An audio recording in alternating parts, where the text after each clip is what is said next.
बातमी आहे सांगलीची। सांगलीच्या विटा तालुक्यामधल्या कारवे गावामध्ये बोअरवेलच्या कामगाराची हत्या।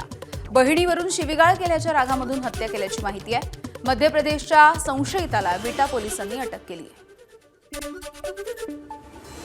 मालेगाववरून गुजरात राज्याकडे होणारी जंगली प्राण्यांची आणि पक्ष्यांची तस्करी स्थानिक गुन्हे अन्वेषण शाखा आणि वन विभागाने रोखली आहे। यामध्ये खवले मांजर, जंगली पोपट आणि इतर पक्ष्यांचा देखील समावेश आहे।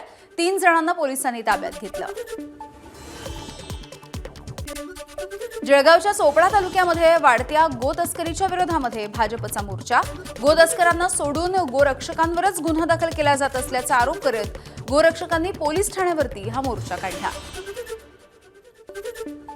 सांगलीच्या विटाजवळच्या कारवेतमध्ये शिवीगाळ केल्याच्या कारणावरून कामगाराची हत्या झाली आहे। बहिणीला शिवीगाळ केल्याच्या कारणावरून आरोपीनं परप्रांतीय तरुणाच्या छातीवरती चाकूने वार केले आणि त्याची हत्या करण्यात आली। आरोपी रोशन चौहान याला पोलिसांनी अटक केली। नागपूरच्या वडधामना परिसरामधल्या श्रीकृष्णनगरमध्ये दिव्यांग वृद्धाची हत्या। चोरीच्या उद्देशानं घरामध्ये शिरलेल्या एका व्यक्तीनं ही हत्या केल्याची माहिती आहे। पोलिसांनी 3 आरोपींना अटक केली आहे। जळगाव शहरामधल्या मास्टर कॉलनीमध्ये 5व्या मजल्यावरून पडून 32 वर्षाच्या मजुराचा मृत्यू झालाय। बांधकाम करत असताना तोल गेल्यामुळे ही दुर्घटना घडली। घटनास्थळी कामगारांच्या सुरक्षेच्या उपाययोजनांचा अभाव असल्याचं चित्र बघायला मिळालंय। पोलिसांकडून सध्या तपास सुरू आहे। यवतमाळच्या आर्णी तालुक्यामधल्या केळझरा कोमटी या शेतशिवारामध्ये अघोरी कृत्याचा प्रकार पासपोर्ट साईजचे फोटो देखील आढळलेले आहेत आणि या फोटोंवरती टाचणी टोचलेल्या बाहुल्या ठेवण्यात आल्या। त्यामुळे गावकऱ्यांमध्ये भीतीचं वातावरण आहे। पोलिसांकडून शेतशिवारामधलं जादूटोण्याचं हे सगळं साहित्य जप्त करण्यात आलं।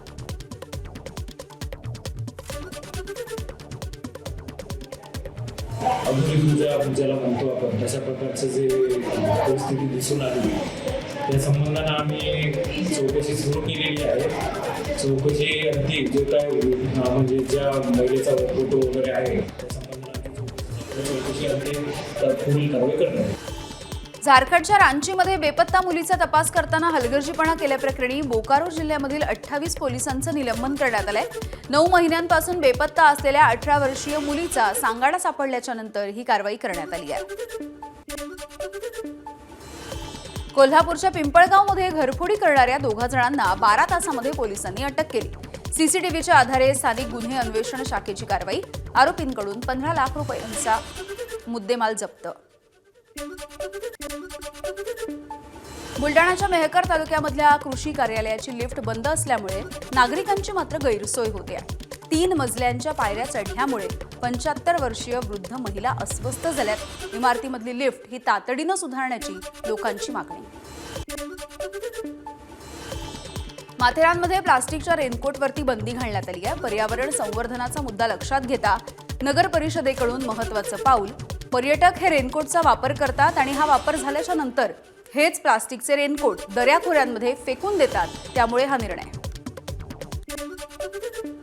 जगप्रसिद्ध हार्वर्ड विद्यापीठाचे प्रोफेसर व्ही.जी. नारायणन यांची महाराष्ट्रामधील प्रसिद्ध उद्योजक भरत गीते आणि तॉरल इंडिया कंपनीवरती त्यांनी केस स्टडी केलेला आहे। या केस स्टडीमधून उद्योजक होऊ इच्छिणाऱ्या तरुणांना प्रेरणादायी असा संदेश मिळतोय आणि याचबद्दल प्रोफेसर नारायणन यांनी विश्वासही व्यक्त केला आहे।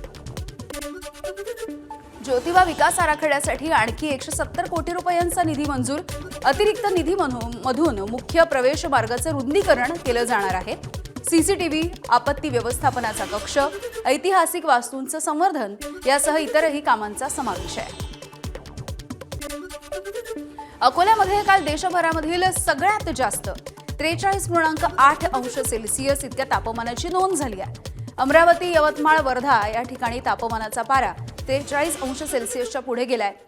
विदर्भासह राज्यामध्ये उष्णतेची लाट येण्याची शक्यता आहे। युद्धासंदर्भातल्या काही बातम्या बघूयात। अमेरिका इराण पुन्हा एकदा चर्चेसाठी आमने सामने येण्याची शक्यता आहे। पाकिस्तानसह तुर्की, इजिप्त आणि सौदी अरेबिया हे मध्यस्थीसाठी पुढे येत आहेत। शस्त्रसंधी संपण्यापूर्वी चर्चेची दुसरी फेरी होऊ शकते। संयुक्त राष्ट्रांकडूनही पुन्हा एकदा चर्चा करावी असा दोन्ही देशांना आग्रह। अमेरिका इराणमध्ये 16 एप्रिलला चर्चेच्या दुसऱ्या फेरीची शक्यता आहे। इस्लामाबाद किंवा जनिवामध्ये चर्चेची दुसरी फेरी होऊ शकते। अमेरिकेच्या राजनैतिक अधिकाऱ्यांच्या सूत्रांच्या हवाल्यानं ही बातमी समोर येते आहे। इराण आणि रशियाच्या परराष्ट्र मंत्र्यांची फोनवरून बातचीत झाली आहे. इराणचे परराष्ट्र मंत्री अब्बास अराक्ची आणि रशियाचे परराष्ट्र मंत्री सर्गेई लाव्हारोव्ह यांच्यामध्ये युद्ध थांबवण्याविषयी फोनवरून चर्चा. अमेरिकेमध्ये आज इस्रायल आणि लेबनॉनमध्ये शांती वार्ता. दोन्ही देशांच्या राजदूतांमध्ये शांती वार्ता होणार आहे. अमेरिकेचे परराष्ट्र मंत्री मार्को रुबियो देखील यामध्ये सहभागी होण्याची शक्यता आहे. या शांती वार्तेसाठी हिजबुल्लाचा मात्र कडाडून विरोध आहे. तर ही शांती वार्ता पुढे चालू ठेवण्यासाठी इराणची नवी मागणी. Saudi Arabia, UAE, Qatar, Bahrain, Jordan या अमेरिकेला साथ देणाऱ्या 5 देशांनी नुकसानीची भरपाई द्यावी अशी मागणी इराणनं केली आहे.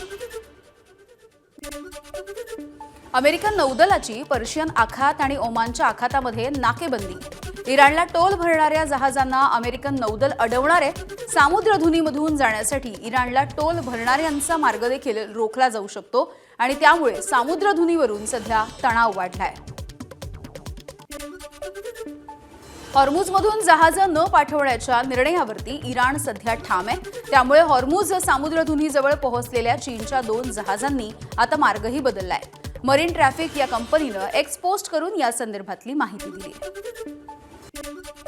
आखाती युद्धामध्ये चीनची प्रथमच अमेरिकेला थेट धमकी. इराणच्या सोबत आमचा व्यापार आणि ऊर्जा करार, तेव्हा हॉर्मुझमध्ये आमची जहाजं अडवू नका. आमची जहाजं, आमचे टँकर हॉर्मुझमधून येत जात राहतीलच, चीनने ठणकावलंय. अमेरिका इराण युद्धामध्ये दररोज वेगवेगळी वक्तव्य करत चर्चेत आलेले डोनाल्ड ट्रम्प यांनी अचानकपणे मॅकडॉनल्डमधून एक बर्गर मागवला. व्हाईट हाऊसच्या ओव्हल ऑफिसमध्ये ट्रम्प यांनी स्वतः या मॅकडॉनल्डच्या बर्गरची डिलिव्हरी देखील स्वीकारली आहे. राजस्थान रॉयल्सचा हैदराबादकडून 57 धावांनी पराभव. 217 धावांचा पाठलाग करत असताना राजस्थानचा संघ 159 धावांवरती ऑल आऊट झालेला आहे. हैदराबादकडून पदार्पण करणाऱ्या प्रफुल्ल हिंगे आणि साकिब हुसेनची प्रत्येकी 4 विकेट्स घेऊन धारदार गोलंदाजी. नागपूरच्या प्रफुल्ल हिंगे याचा IPLमध्ये चमत्कार. पहिल्याच षटकामध्ये त्याने 3 बळी घेतले आहेत. वैभव सूर्यवंशीचा पहिल्या चेंडूवरती त्याने विकेट घेतली. राजस्थान विरुद्धच्या सामन्यामध्ये 4 बळी घेत सामनावीर पुरस्काराचा देखील तो मानकरी ठरला. राजस्थान रॉयल्सचे मॅनेजर रोमी भिंदर यांना BCCIची नोटीस. सामन्याच्या दरम्यान मोबाईल वापरून IPLच्या नियमांचं उल्लंघन केल्यामुळे कारणे दाखवा नोटीस बजावण्यात आली. ABP माझा, उघडा डोळे बघा नीट.